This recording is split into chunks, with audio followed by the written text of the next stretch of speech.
Oh, Sister Jenny is not in now. Let me. Yeah, Reverend, she's not in. She's not in now. Okay. So can you do the 3 refuges and the 5 precepts? Okay. Okay, sadhu. Sadhu, sadhu, sadhu. Namo tassa bhagavato arahato sama sambuddhassa. Namo tassa bhagavato arahato sama sambuddhassa.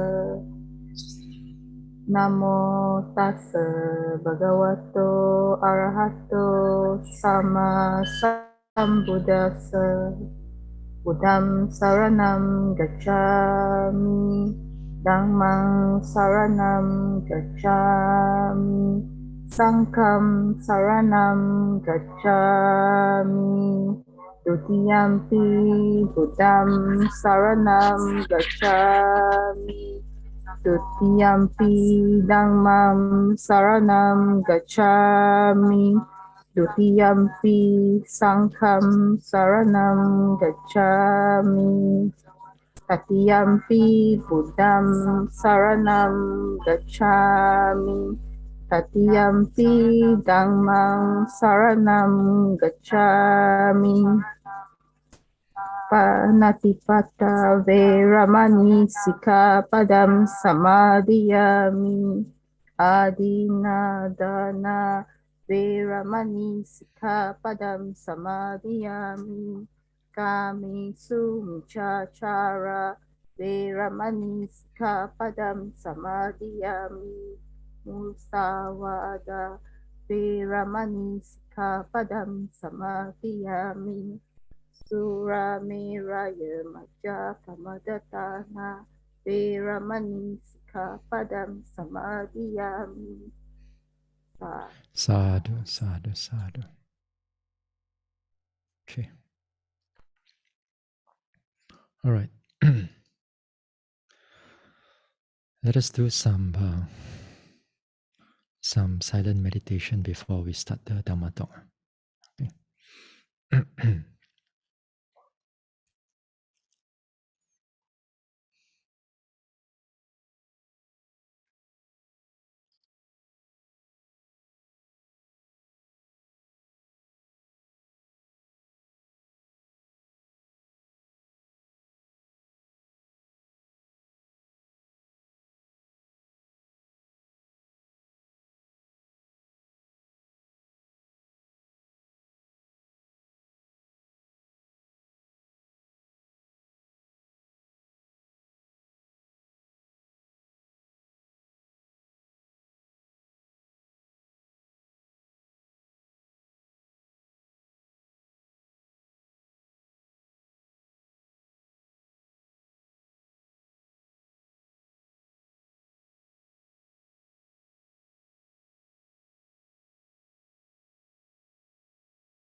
All right.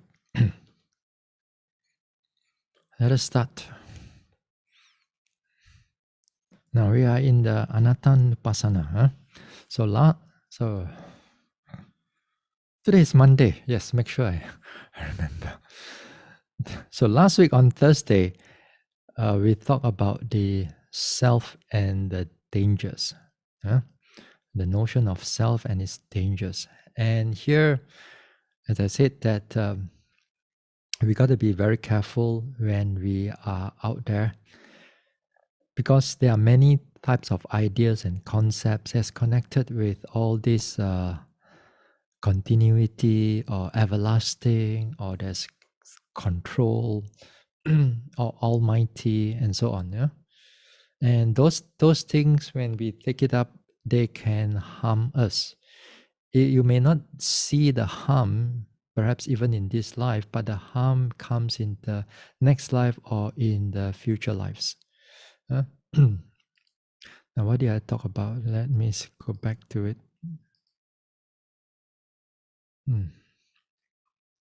Yeah. So, wait. Hold on. Remove some of this thing. Okay. Now, so last week I said that from the perception of self, it comes with the cognition of self, and the cognition of self, you repeat it again and again. That means you think about, you conceptualize it unknowingly through our ignorance. Then it goes into wrong view. When it comes into a wrong view of self, that means you are already attached, strongly attached and strongly cling to this type of wrong view. And this type of wrong view can be connected with eternity, connected with what else? What did I wrote? Connected with everything that is everlasting, ever knowing, no suffering, totally beautiful, totally pleasant. They can be permanent. For example, the beings, the God or the Almighty or whatever can be permanent, but we ourselves are impermanent. You may think in that sense. So if you take up any of all this idea about there's ownership, there's controlling, no suffering, ever pleasant, everlasting, all these things, you got to be very careful.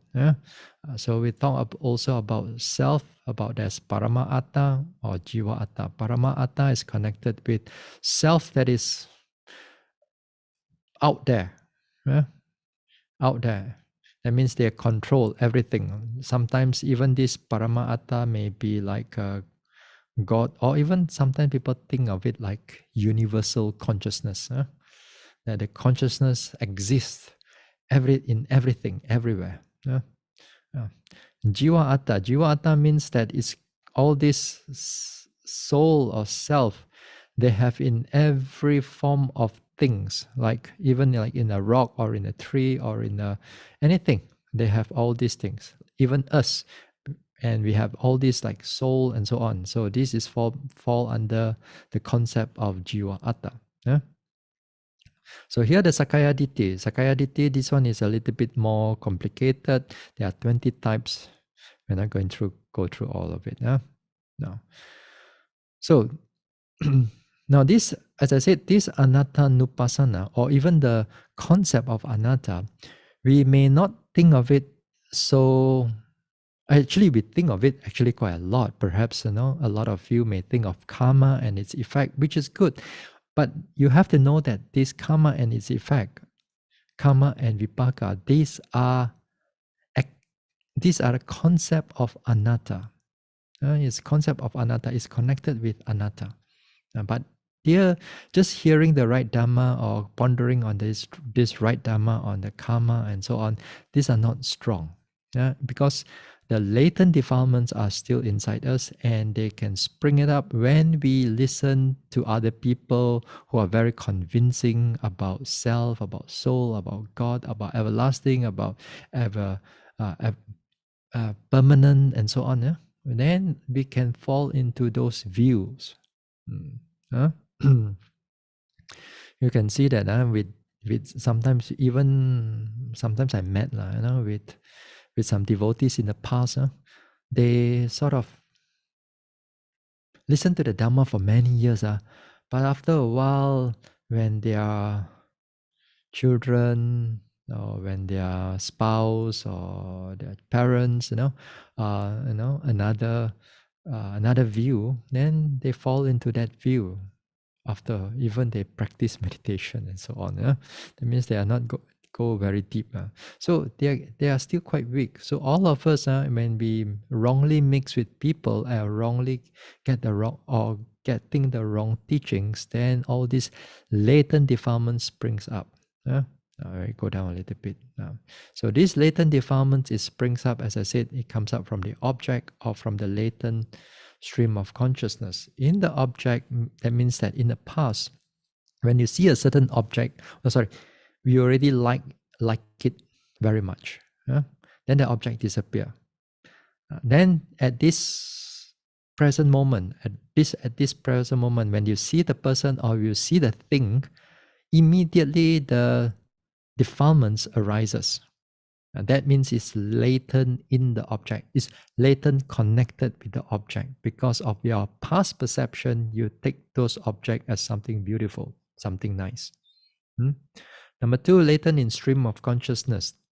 Latent in the stream of consciousness here means that when you see the object does not give you any pleasure or any attachment.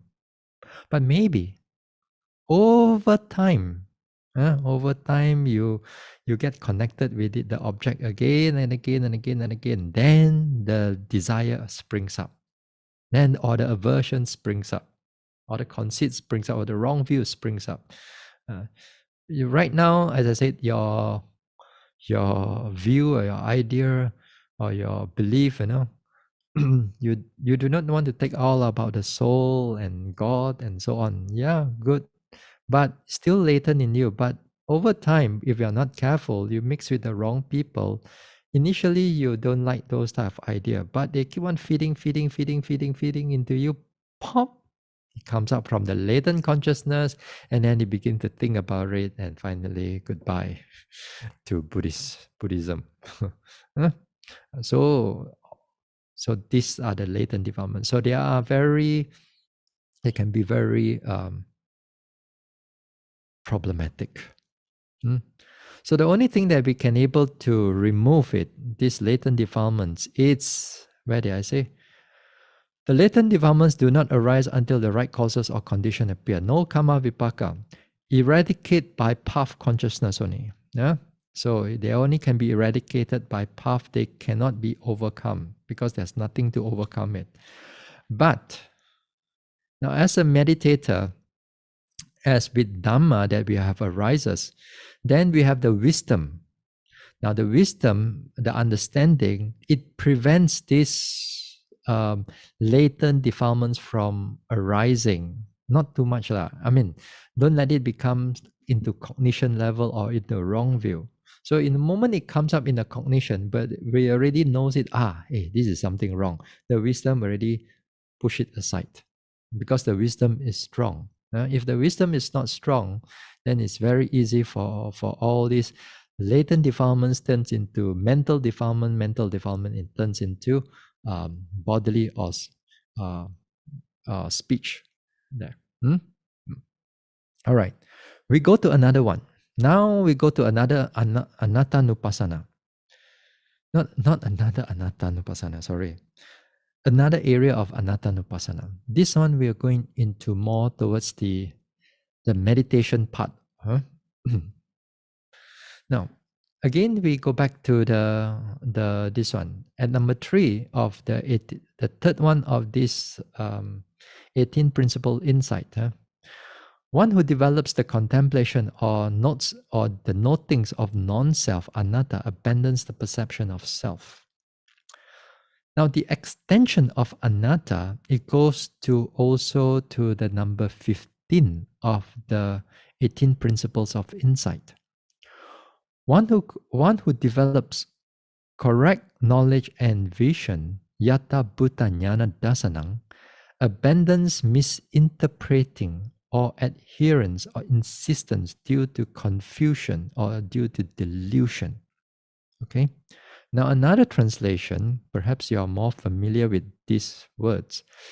One abandons adherence to delusion by developing the knowledge of visions of things as they really are.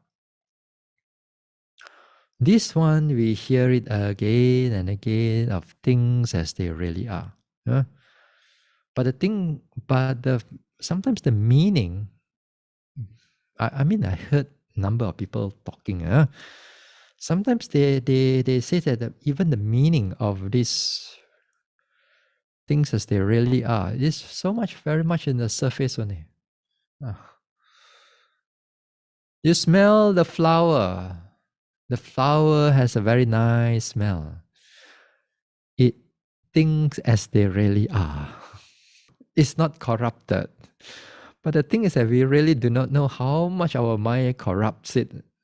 Just by us smelling the flower, which is beautiful, which is nice, and so on. Yeah? We thought that, we just smell and it's so nice.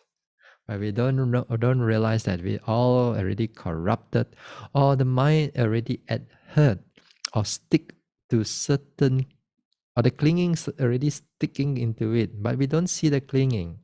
We thought that it's all the same, all seeing things as they really are. So next time you all use the word seeing things as they really are, you're going to be careful. So let us go a little bit on the Yata Bhuta Jnana Dasana. Okay, let us see what is it. All right. Here. Yata Bhuta. Yata Bhuta refers to in reality, in truth, or really, or definitely, or absolutely, or ought to be, truthfully, in its real essence. Yeah? In its real essence. Okay? Abhini Vesa, adherence to. Here we have this one. So you are Samoha Abhinivesa. All right? The word Samoha, though it comes, the word moha is already delusion, but Samoha means you, when the word sam is there, that means it's more like enhanced or stuck delusion. Like for example, we have sampajanya. But not only just seeing, but sampajanya is intense, is a deep type of seeing of things as they are. Sampajanya. We use the sati and sampajanya. So the word samoha also the same. When the word samoha is there, that means it's a very strong delusion. So the delusion is here. From the sub-commentary of Visuddhimagga, delusion, samoha, is deep confusion by means of doubt and misinterpretation. That means misinterpretation here, that means it springs up from the wrong perception, then it springs up into wrong thinking springs up into towards wrong view. So this is what it means here. Now, Yatha Bhutan, as I said, a lot of times we just, Yatha Bhuta Jnana Dasana, a lot of times, as I said, we just use the word seeing things as they really are. But Yatha Bhuta Jnana Dasana, it's all about Vipassana. The moment you begin Vipassana, is Yatha Bhuta Jnana Dasana already. Until you become Arahantship, it was all Nyata Bhuta Jnana Dasana. Until you stop the samsara, then it's all over, But other than that, when you actually begins Vipassana, then you begin with Yatha Bhuta Jnana Dasana. If you are doing actually like just samatha and so on, or even you are thinking about karma and its effect, or pondering over karma and its effect, it's still not Yatha Bhuta Jnana Dasana. because this is still concept. Although it's you think the right things, you think the right subject, right view, but you haven't see it actually. How is it going on? How is the whole reality is like? Yeah, it's still conceptual to you. Yeah. So we need to go deeper into vipassana in order for us to see into things as they really are. Uh, so what is this nyatam? This one is like, this one will come back on this one again. This is mine, this is myself. We all start from this one, but through this red color, through this vipassana, it's from this is not mine, this is I am not, this is not myself. In a short while, we're going to look into it. We're going to look into it. I don't know why I put it here. I forgot why I put it here. Anyway, let us look with this Yata Bhuta Jnana Dasana first. Okay. Now, strictly speaking, what is this Nyata Buddha Jnana Dasana? The commentary, the Visuddhimagga, states that Yata Buddha Jnana Dasana, it is the first and second insight knowledge. It's the first and second insight knowledge. That means this is the beginning of your vipassana. The beginning of your vipassana. And the beginning of the vipassana, it's anatta. That's why it falls under Anattānupassanā. Now, although we say that this 1 and 2, it's strictly speaking is Jnana Bhuta Jnana Dasana. But of course, when you go 3rd, 4th, 5th, all the deeper insights, it's still, you can categorize it as seeing things as they really are. Because you are still penetrating deeper into reality. But the first two, it's actually important. Now, so when we begin vipassana,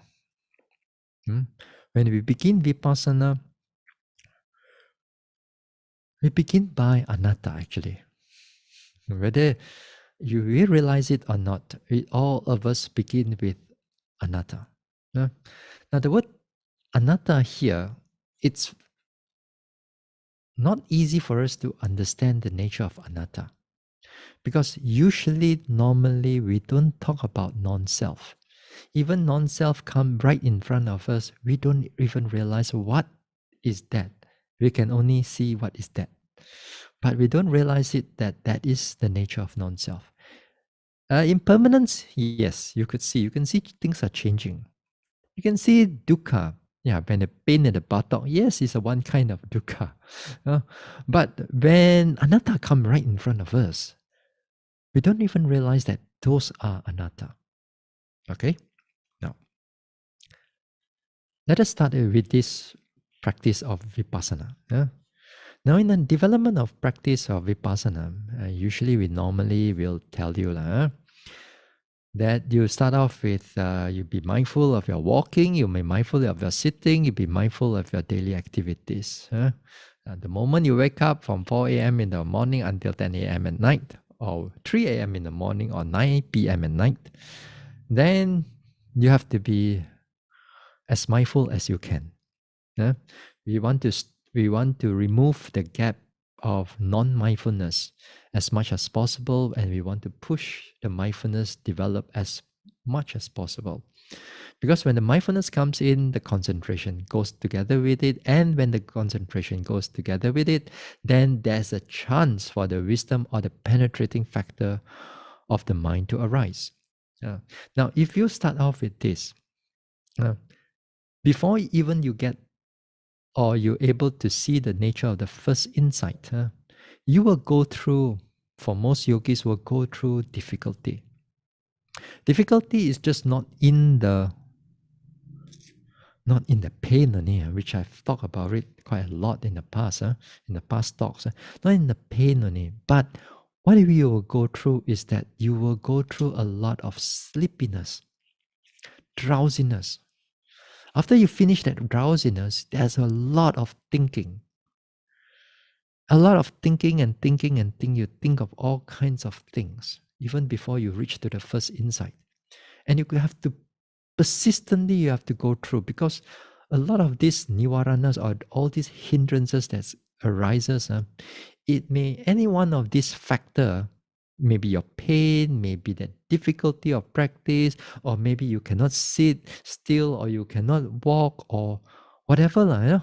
One of these factors, if you are not careful, you will stop the meditation. In other words, you will not continue the meditation anymore. Or if you are in the retreat, you will go back. And the challenges, it's a lot, because you have to go through all kinds of difficulty. Yeah. Physical retreat or residential retreat is going to come soon. A lot of you are already rusty already. Oh, Bhante, 2 years no meditation. Yes, I know, I know. So a lot of times we get rusty.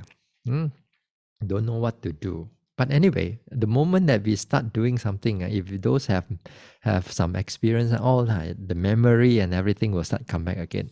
But once it come back, that means that the difficulty of progress also will start coming too. So in the midst of all this difficulty, you keep on trying. So while you keep on trying, there will be some gaps of the moment that you're going to be mindful.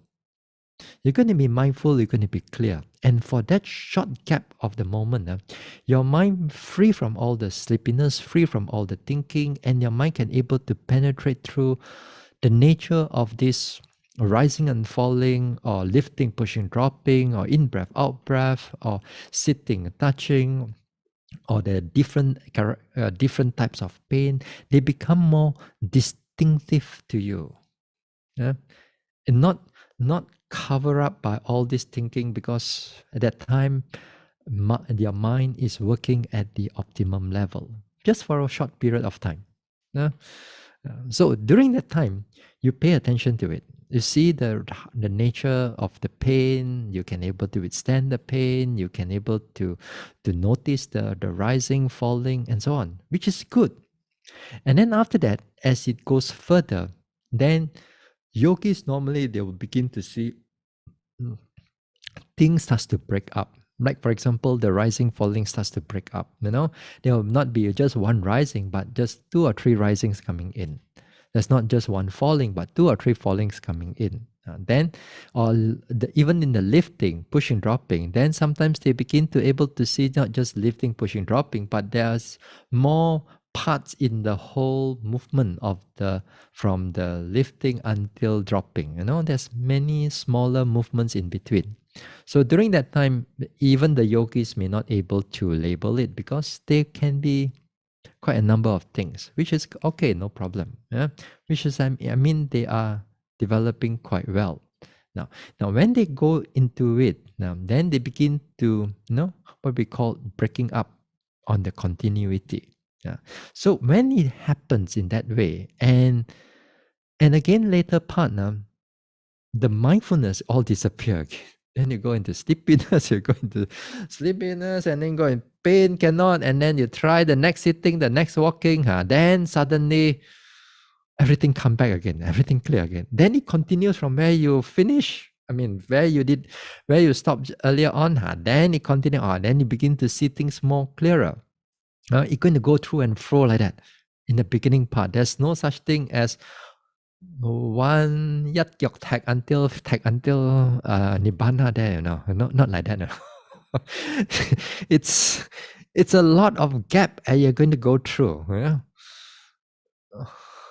You're going to go through you're going to go through up and down, and that's why a lot of times yogis have a lot of times come in one retreat, go in one retreat, as if like you have nothing much. Which is true, because sometimes even with the first insight, it takes yogis 2 or 3 retreats just before you can able to get first insight. And when I say 2 or 3 retreats, each retreat may be like 2 weeks. So some people get it faster, some people get it a bit faster, but normally if they keep on trying, then they're determined to pull through. Yes, you can be able to pull through into the first insight. Now, into the first insight, once you go into the first insight, now again, this first insight, how you perceive the first insight can be quite different from one yogi to another yogi. Yeah? The first insight for some yogis may be coming from the sitting meditation. For example, they see the rising and falling. Now, this time they can see the rising and falling quite clearly. Each rising, there is followed by a knowing mind, followed by a noting mind. Then after that, there's another rising, another noting mind. Another rising, another noting mind, another rising, another noting mind. Then after that, there's a falling. One falling, one noting mind, one falling, one noting mind, one falling, one noting mind. Now, some yogis sees it in this manner. Now, some yogis may not see it in this manner. It may see that there's a number of rising, but the mind was only one only. You can, as if like the mind is disconnected from the rising, then you can see a number of rising, but the mind is only they only feel that there's only one mind only. So too when it's falling, there's a few times it falls, but the mind only see one time falling only. So some yogi is different. A different 3 times rising, you can see three different mind. 3 times falling, he can see 3 different mind that is following the falling motion. So when he able to do that, then it's fine. It's part of begin to see into the discrimination of mind and body, because this time you're able to discriminate, you're able to distinguish that this is mind and this is body. Now, some other yogis can able to see it in the walking meditation. Now, in the walking meditation, for example, when they're lifting, pushing, dropping, then as if like the mind is like on the top and the body, the movement is quite far away, Then that time they feel that there's a very clear 2 distinct entity. One is the movement of the feet that is going on, or one is the mind that is knowing the whole lifting, pushing, dropping. Although while you're lifting, pushing, dropping, the labeling may still able to go on, labeling of it as a lifting or as a pushing or as a dropping. So it begins to able to distinguish that. So this is also nature of this one. So even a person may be say for example, standing there and looking at something mindfully. When you look at something, you're able to see, and then after that, seeing, he feels that there's an object, and the mind that is seeing is another thing altogether. Yeah, how do they do that? Then that time, the nature of the mind can able to distinguish these 2 things. Or sometimes we can able to feel one thing, the nature of the feeling or the emotion of the feeling is another thing. Okay, so there'll be quite a number of things that's going to happen. Sometimes even like not only distinguish mind and body, but once in a while, the yogi, if they are sharp enough, they may able to distinguish the pain and the knowing mind. This time, but as I said, the pain falls under feelings, right?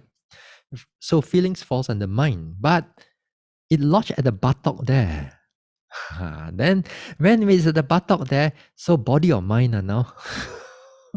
You don't think about body or mind, you just note it, whether it's at the buttock or whether it's somewhere else, it's in the body. But as long as you can able to notice it, you can able to distinguish it, that this is a very powerful pain and the mind that is noting it. So that period of time, the mind does not falls under, does not go into anger or does not go into sleepiness or thinking, and the mind doesn't overreact to the pain, and it just stays there with the pain and watch the characteristic of the pain with a distinguishing type of state of mind and the body in that sense. So The yogi can able to do that. So the once the momentum picks up during in the retreat or during in the practice, once the momentum pick up, you will keep on seeing the same thing in a different manner again and again. You will see this knowledge of mind and body again and again. Now, while it sees that, it only sees these two only. The idea of self and a soul or a third entity, there won't be there at all. There won't be there at all. Even though at this moment of time, the mind is at its optimum, at its penetrative level. You can able to penetrate, and yet you cannot able to find a third entity. Now, if you're a person who takes up the wrong view of a self, let's say, you take up the wrong view and you believe that there must be a self or a soul inside me, jiwa atta. Okay, you say it's a jiwa atta that you have.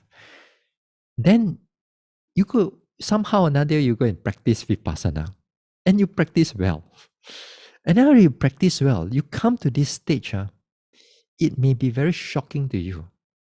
Because at this time, although your mind is much more concentrated than your everyday life, then the person or the yogi cannot find the third entity. Where is that third entity? Where is that self? None. That's why it's shocking to the yogi for that person. For that person, for that yogi, it will be shocking to that person, to that this one. And sometimes it's going to be a lot of doubt or confusion and so on. And then sometimes it gets a lot of things get stuck there because here he sees the reality of nyata bhuta jnana dasana.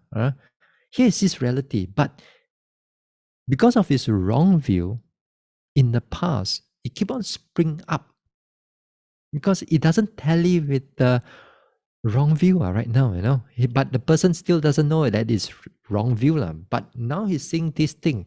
Now, if the wrong view gets stronger than the whole practice, then the person will stop the whole meditation and then they don't go on anymore.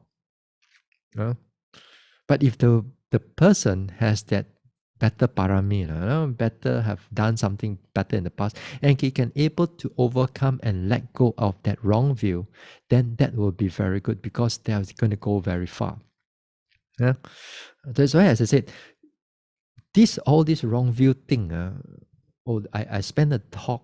Even I spent a lot of talks in the past, even last year, talk about this self, this thing, in order for us not to go and play with it. Go and take it up and go and play with it, because when it comes to your vipassana development, even right at the first insight knowledge, you cannot penetrate through it. You cannot go through it. That wrong view will block you from going any more further from that. So that's why we have to be careful. So that one is important. So the yogi able to distinguish in its own manner, its own way of distinguishing. So you can able to notice all these type of things happening, which is good. But some yogis sometimes, although they may see these things, they don't realize that this is all anatta already. That they begin to see separate of this and that, this matter and that, but they don't see this as anatta. It's just, mind is mind, matter is matter, body is body, mind and mind, this element is this element, mind, the knowing mind is what? Anatta. Exactly, this is one mode of anatta. One mode of anatta that the yogi is looking at it, which is good. But nevertheless, while you're meditating, don't go and When you think too much, whether this anatta ka, whether this dukkha or this anicca, doesn't matter. That one is all conceptual. But sometimes when you're out of that meditation, like right now, you are not in the it's good that we can able to recall it back, to think about it while what happened in the past and so on. It's good. But when you are in a retreat, make sure that all this type of topic, you just make sure that you just pay attention to your object will do. Then the progress will be very fast. If you're going to bring in all this concept back again, then it become a problem to your mental development. Now,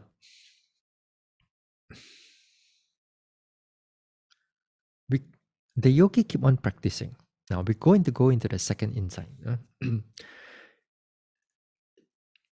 While we are looking at all these type of things, the nature of distinguishing mind and matter, it will be governs all your insight, because everything that you're going to go through is just mind and matter, and you're going to see how the different modes of anicca, dukkha, anatta in the mind and matter.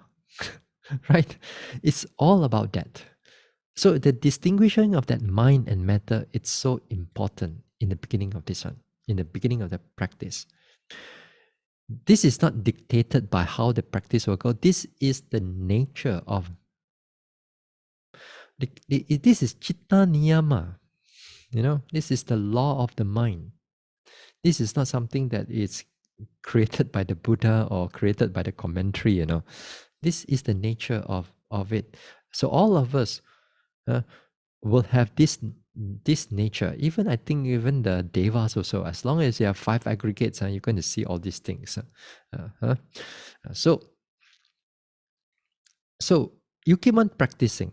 Now you keep on practicing. When you keep on practicing again and again and again and again, then you go through all the suffering, all the pain and all that thing. And sometimes the pain can even be stronger as you go a little bit more further. The pain gets stronger, although you can meditate more, but the challenges also become much more greater. So it all these things, this difficulty and so on, if you're not careful, all this aversion springs up from the latent, defilements. It springs up and it will become your big hindrances to your practice. So we go through all those things. Now, when you come to the second insight, now the second insight here is knowledge of discerning of condition. Paccaya parigahanyana. And paccaya means condition, parigaha. So again here, it falls under anatta also, these two. It falls under the modes of anatta. It falls under one of the, and the first one, the mode of anatta is different. The second one, the modes of anatta is again, they are different, but they still falls under anatta. Now there's discerning of condition here. It begins to see the interaction, the interactive part of mind and matter. How your mind and your body is reacting or responding to oneself or to another. Because now you can able to see these two. Before that, you can able to see mind and matter. Now you can see how they are reacting, how they are reacting to each other. Now, during the retreat, we remind the yogi again and again, hey, note your intention also. Even like if you are a beginner retreat, you note your intention. You want to walk, noting your intention. Note your intention. Even you don't see the actual intention yet, you are just tembak only, Okay, it's all right, no problem. Intention to walk. Then you walk. And then you walk right step, left step, lifting, pushing right. Then after that, you want to turn, your intention to turn. Sometimes they do intention to turn and then intention to stand. Fine, good. Then you want to walk again. Okay, good. Go ahead. So in the beginning part, although we we help you in a way, the teachers help you in the way to at least remember the nature of intention. But you are not actually seeing the true nature of intention yet.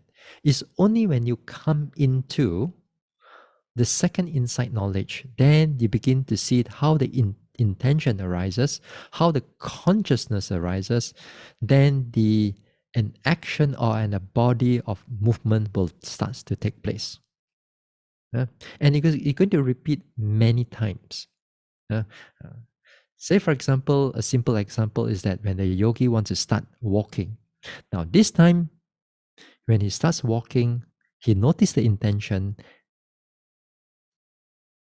He can feel that there is a mind that arises and it passes away just for a short while. Then the leg starts to move. You know, there's a mind that arises. It feels it. At that time, that means your mind can able to touch on the reality and touch on the nature of intention, the mind itself. So you begin to see the intention and the movement taking place. The movement that is taking place. Then as you move and so on, you want to stop. Sometimes the intention going to stop. Then it comes into stopping. A lot of times yogi may not able to see those things. Then after they turn again, then they notice they start to walk and then they start walking. Then after that the movement comes in. So they begin to see a simple interaction of mind and body. This is the intention. This is the movement of the leg. So the movement of the leg is matter, body, and the mind is another thing. Then you begin to see the interaction, which is good, wonderful. Yeah. Now, you begin to see this interaction again and again in many different ways. Sometimes they want to drink water, they are mindfully, they do it mindfully, they do it carefully, they will do it slowly. Then they can see that the movement of the hands, it's not just one movement, but the movement of the hand, it's like staggered movement, or it breaking up in a number of movement. Just like when earlier on we talk about the rising, falling, it become 3 or 4 rising, falling, 2 or 3 rising, 2 or 3 fallings. So do the same thing. If you are mindful, when your mind is at optimum level, then able to notice the hands are moving like staggered, one after another, one after another, one after another. It's not so smooth in that sense. It's like one, you can feel it one after another. At this time, at the second insight, the yogi also begin to notice that each and every of this small little movement, there is a mind that comes together with. Mind come first. Mind is the forerunner. Just remember that. That's your Dhammapada.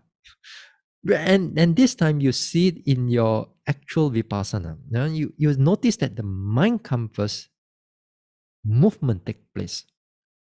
Whereas in the earlier stage, in the first stage, you see the mind and the movement together. You don't see how they interact. But this time is different. You see the mind come first, movement take place. Mind come first, movement take place. Mind come first, movement take place. Then it comes in many different ways, like mind come first, lifting take place. Mind come again, pushing take place. Mind come and then dropping taking place. Again and again, he sees into many things if the yogis is mindful. Not only that, but sometimes the yogi can also come into the senses. It's not hearing from a sound from out there, then pop, thoughts arises. Before that, he knows that there was no thoughts. Only when the hearing arises, there's a consciousness or there's a thoughts that's going through. Then he can, that timer, he's more like he's standing out, he's standing out and he begin to notice a process of hearing in taking place. Here you hear the thoughts arises. Here arises. And they kind of like split into slightly 2 different times, not one together.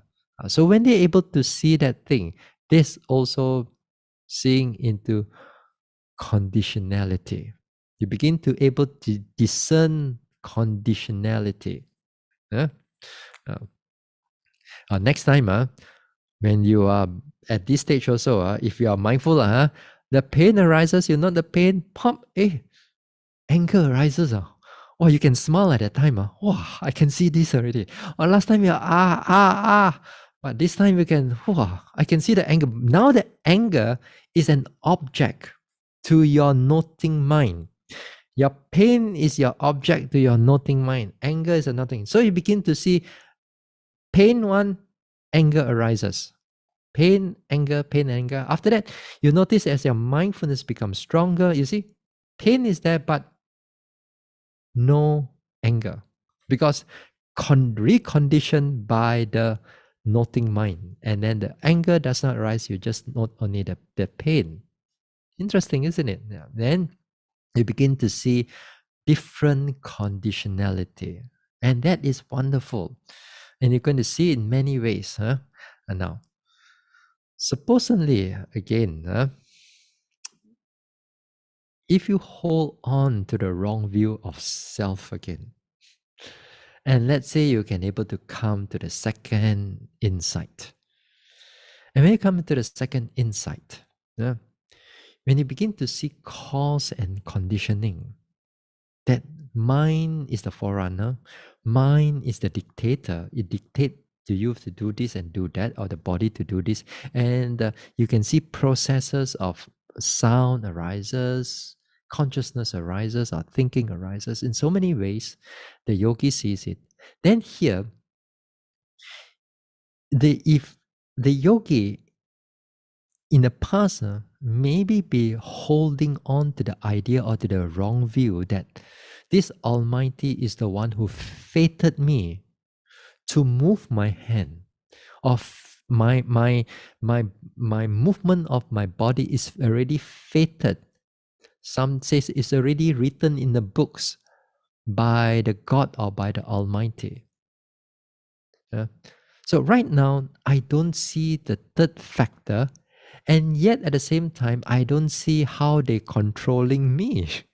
I don't see how those self or those atta is controlling me at all. This is just only the intricate, all these intricate mind and body are all responding to each other.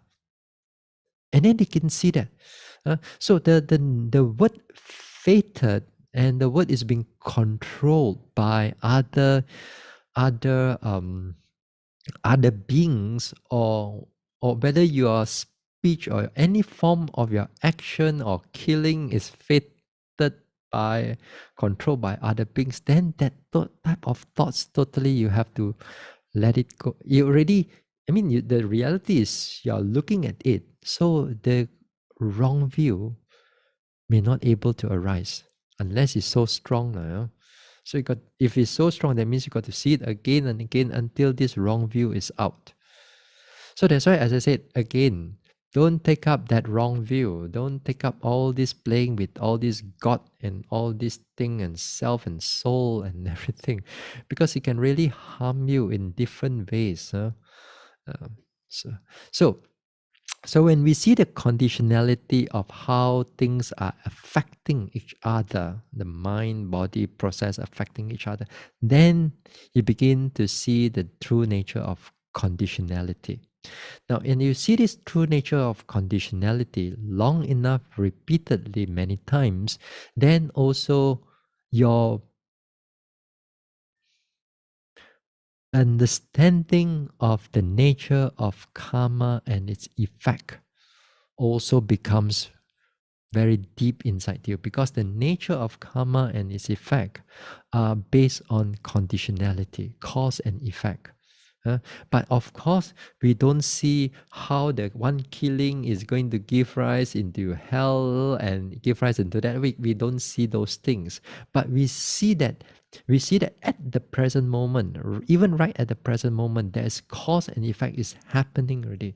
So while you are seeing it, maybe next time you come out of it, out of meditation, then because of what we have seen in your practice, then you rightly inferred, rightly conceptualize, because due to the right view that arises, then you can see that in the past, I was also having this cause and effect. In the future also, there will also be cause and effect. In the present, there's already cause and effect.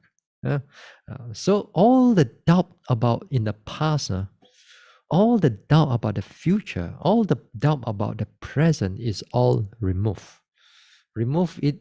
It removes all the idea whether there's a God or whether there's a Almighty, there's a controller, and all that thing is begin to remove everything. Uh, uh, that is anatta, because really the anatta brings you into that level. So it's good. So it's good that you have, if you can able to bring yourself into that. So the first insight, second insight is very much to do with anatta. But as I said, it's not easy for us to see the anatta because we just see it as this thing happened, that thing happened. We don't realize it's just anatta. Okay. Now, where else we go? Okay, go back to the screen.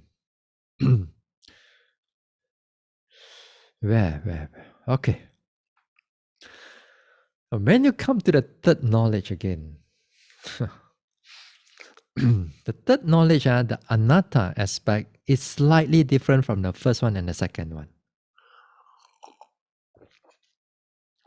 It's already a different mode of anatta again.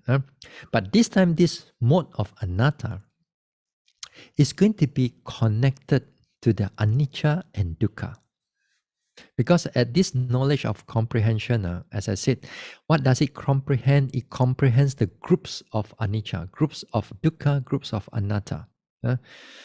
You're going to go, but actually you're going to, but what happened in reality is that everything, anicca, dukkha, anatta, all roja inside there, like all totally mixed up.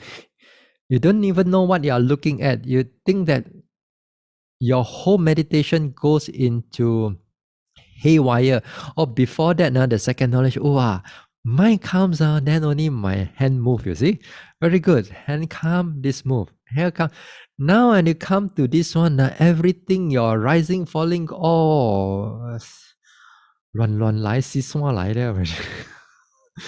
all come in a very haywire manner. Your walking meditation is like sometimes you want to fall, sometimes you want to walk straight, sometimes walk straight also cannot. You want to walk to some other people's lane. Hey, move back to your own lane. Sometimes they can't even lift up the lifting, or sometimes the lifting becomes so heavy, and sometimes the leg stretch a little bit longer, sometimes it stretch a bit shorter. How come everything becomes like not smooth anymore? And this is exactly the nature of dukkha. One of the nature of dukkha become quite unpleasant for you to note at it. But while you're looking at it, everything is like keep on changing, moving, going haywire. This is exactly is anatta. This is exactly is anatta. You are still observing it, but it changed according to its liking. That it doesn't want to go that walking that you are familiar with. That your walking right now is like, as I said, you want to fall. Sometimes you want to fall. Sometimes it goes longer. Sometimes it goes shorter. Sometimes it goes heavier. Sometimes it goes lighter. Sometimes you feel like you're floating. Sometimes you are dragging a ball of steel. There are so many ways. But exactly, you cannot control it. And if you keep on trusting, if you trust your meditation, then you can go forward. If not, it's going to be a hard time for you. This is exactly anatta, although that it comes in the haywire manner, but this is the nature of anatta. Yeah. Or even like, for example, like you are noting a rising, falling. Earlier on, noting rising, falling very clearly. After that, suddenly the whole noting mind keep running to the head, running to the mind, running to the heart area, turning to the stomach area, after that running to this, I have to run there. And then after run, rising, falling for a shot, and then run again. Run. You thought that, hey, no, I'm a Mahasi method, cannot, I must stick with the rising, falling only. Then if you all that idea, then your anatta is all covered up. Why? Because you think that you can control your meditation. You think you can control your meditation, that you want the meditation to be like that. You want your walking meditation to be smooth and nice. You want this is mine. This I am. I am controlling it. Why meditation? Why boy rising, falling like that? Yeah, you see. So that the nature of anatta, when you trust the meditation, you trust your mindfulness, you let it go and you see all the haywire of going through and so on, then you begin to see it is not your own. This you cannot control. This you cannot control. This you will do as it like. You will change as it like. You're not seeing into arising, passing away yet and at knowledge number 3, You're only seeing a lot of viparinama, a lot of change. In the rising, falling, it change in this shape, change into that shape as it wants. So they say, the characteristic of anatta is non-ownership due to the momentary of arising and passing away. Now, this one, the momentary arising and passing away, you're going to go in the 4th, 5th knowledge, later part of the knowledge, then it will actually, the Anattānupassanā becomes so much more clearer. So already now is already, you are meditating clearly, but you are thinking that you are meditating very bad at all. Yeah? So you are still doing well. Yeah? So next time you meditate until like mong cha cha already, you come into the interview room, then the teacher say, very good, carry on. They don't tell you what is what, but actually you're doing right. You're doing right. Not to say you're doing wrong. You only make sure that you must trust your meditation and you keep it going only. Put all your doubts and everything aside. Okay? So this is knowledge of comprehension. The anicca part, the dukkha part, we talked about it already, earlier on in the past talks. So this part here, the knowledge of comprehension here, as I said, they can be very confusing. They can be very, the noting mind can be very going haywire here and there, but this is anatta. Exactly, because it's not within your control. Now, let's see what the Buddha says. Where's my Kindle? Okay, this one. Anatta Lakkhana Sutta. This is the second sutta, after the Dhammacakkappavattana. This one is deep. So let's see. All right. I don't want to read everything. You want to read, this is at Samyutta Nikaya, number 59. I think this is chapter 22, 59.7.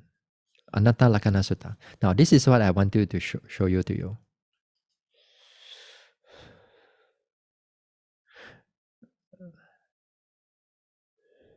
What do you think, bhikkhus?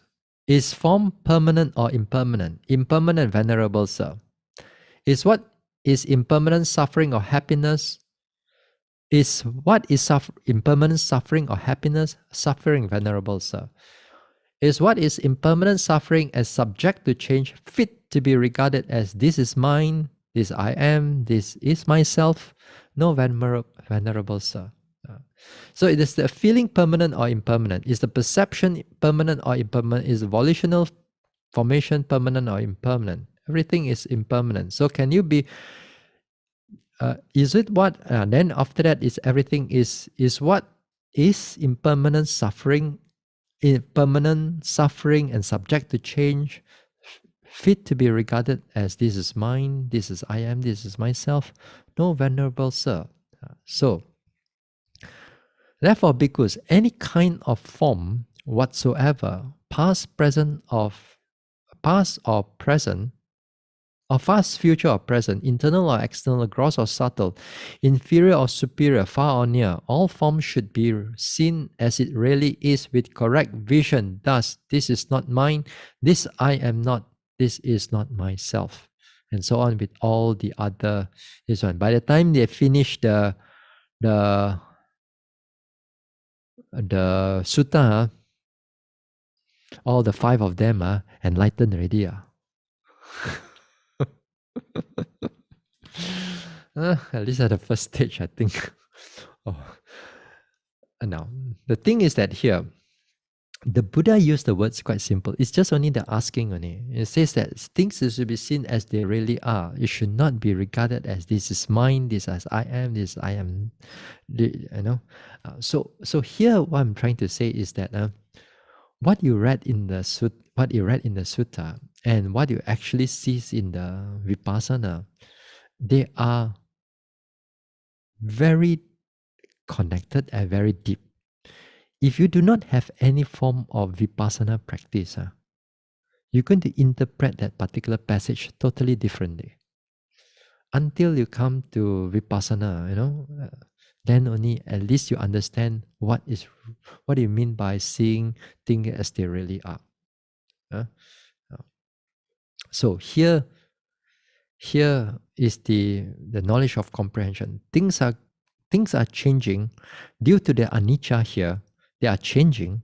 The changing means that it's viparinama. That means they are changing and changing, or rising or falling, is going this way, that way, up or down or forward, backward, sideways, or at a certain angle. Your walking meditation is not going there. And then while you are noting all this changing, then the feeling of bosong, the oppressiveness of the noting, that means you want it to be certain way, but it's changing in that way, then your mind is like, having a bit of oppressiveness. Then the dukkha nature of aspect come in. And then you can see that they come and then they go, they come again and then they go, and then they change again here and there in so many ways. There's no way you can able to control it. Then the aspect of anatta comes in to you. It impacts upon you. So you're going to see this nature of this anatta again and again. So you don't reject all this one. Now, so this is knowledge of comprehension. Let's go. Sorry. Okay. Let's go back to this one. I want to show you something. All right, here. First, second knowledge, anatta. Knowledge number 3, anicca, dukkha, and anatta. They will be the prominent one. Fourth and fifth, we already talked already. 6, 7, 8, 9, 10, we already dukkha, yes. So now the thing is that we come to the knowledge number 11. The knowledge number 11, again, the anatta aspect will come into its most clearest before enlightenment. Before enlightenment, of course, after enlightenment, all the anicca, dukkha, anatta is so much more clearer than before, But at least, at least before you get enlightened, then at the knowledge of equanimity towards formation, or sankhara upekkha jnana, then here it's your anatta again become very prominent. Okay. Now, the prominency of that sankhara upekkha, there's a number of things that during this time, let me go down again. Okay.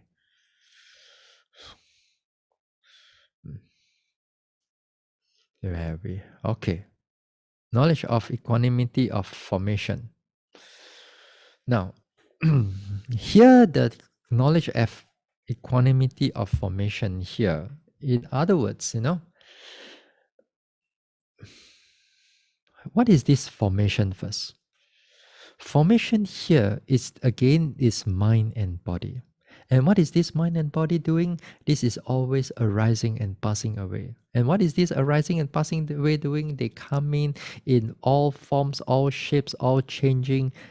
And other words, all this formation, when you look back at knowledge number 10, this is 11. Knowledge number 10 is knowledge of reobservation. That means you go back to all, sometimes for some yogis, they go back to all the previous knowledge of number 1, go to number 2, number 3 again, repeat all over again.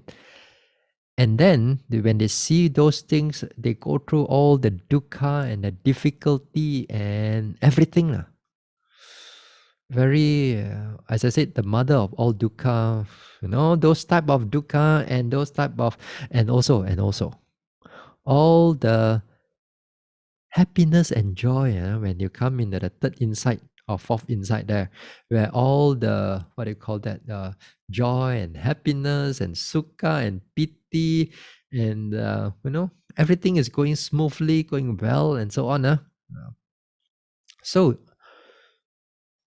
you go through those things at number 10. You have sometimes it fluctuates the whole mindfulness, because it can be very challenging. But when you reach to number 11, it's a different game altogether. Again, here the formation here means anicca, dukkha, anatta again. All the characteristics of anicca, dukkha, anatta again, and connected to all the past insight that you are seeing. But this time, the nature of observation, it's very stable and utterly balanced. That means the pain that in the past, that it affects you so badly until you want to cry, or even you cried already. This time, the mind does not affect it at all. Although the observation power is still at its maximum, optimum, but those pain or those dukkha that you've gone through in the past, this time it does not affect you. Your mind is so steady. No matter how painful the pain is like, your mind is not affected by the pain at all. Zero effect. In the past, the pain in the buttock, a bit see, a bit what, now no more.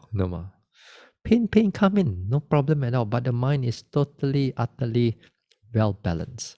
And then all the joy, all the joy and all the pity. And here, all the joy and all the pity, like that day we talk about the 10 imperfection a little bit. Then when you attach to it, when you see the light also, the light only is just seeing only. If the delight arises, it just doesn't affect you anymore. It just pass.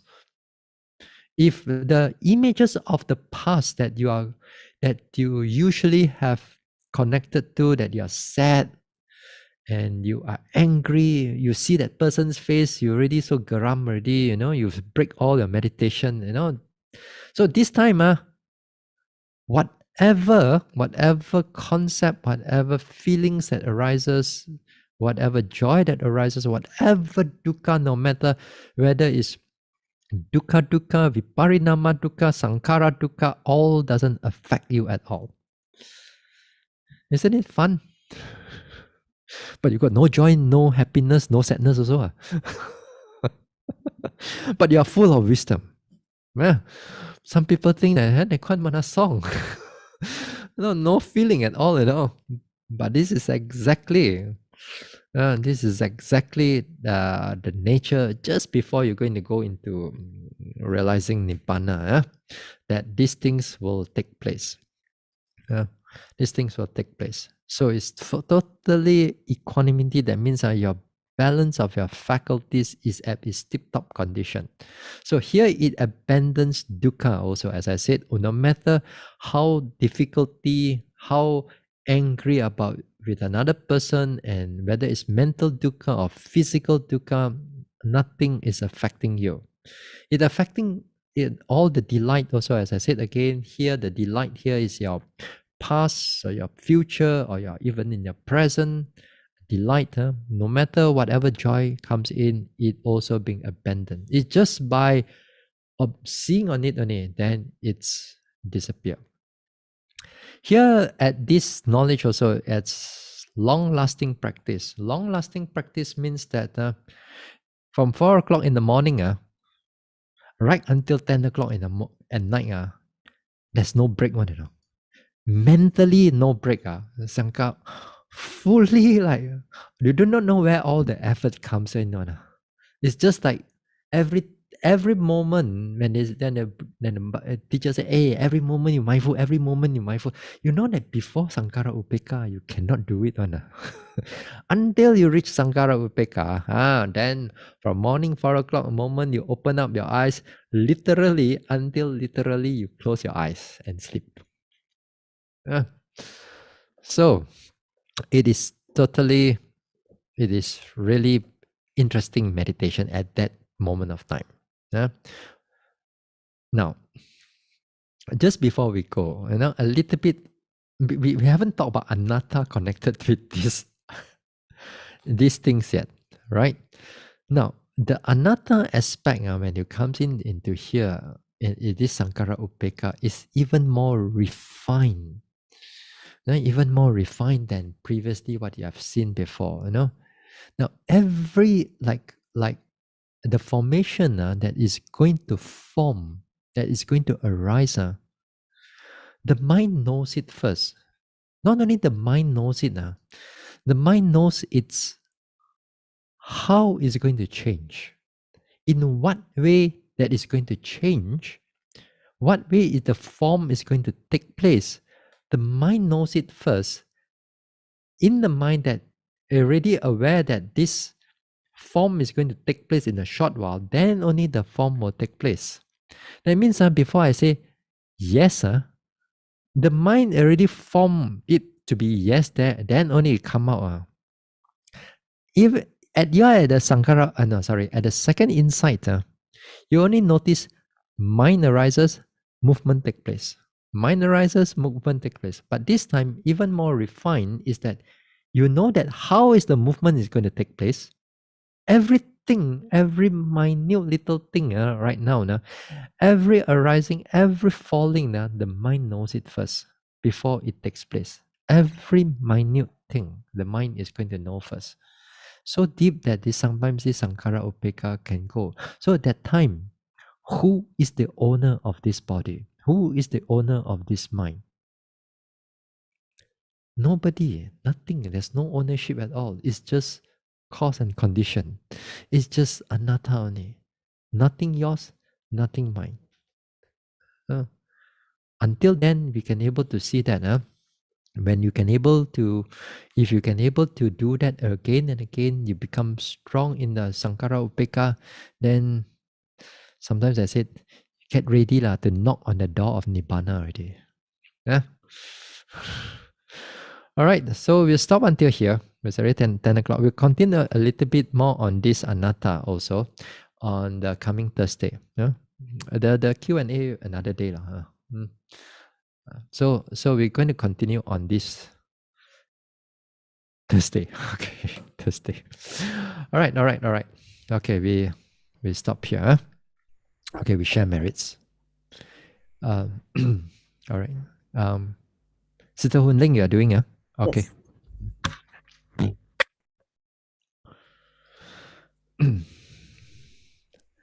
Idang me bawanang Idang me bawanang, nibbanasa nibbanasa, pachayo pachayo, hotu. hotu. May my mental cultivation May my mental cultivation be a condition be a condition for the realization for the realization of Nibbana. of Nibbana. Imang no Imang no, punya bagang punya bagang, sabba satanang sabba satanang, dema. dema. We share these merits We share these merits with our departed ones, with our departed ones, with all beings all beings, and all the devas. and all the devas. Sabbe satta Sabbe Satta Sukhi Hontu, Sukhi Hontu Anumodantu. Anumodantu. May all beings May all beings be happy. be happy. May they rejoice May they rejoice in these merits. in these merits. Sadhu. Sadhu, sadhu. So tomorrow is Chengbing also. Huh? So we hope that all the merits that we have done, we accrued to our ancestors. And if they need also all these merits to reborn in the happier planes of existence, may they able to do so. Huh? So, okay, see you all. Good night. I'll see you on Thursday.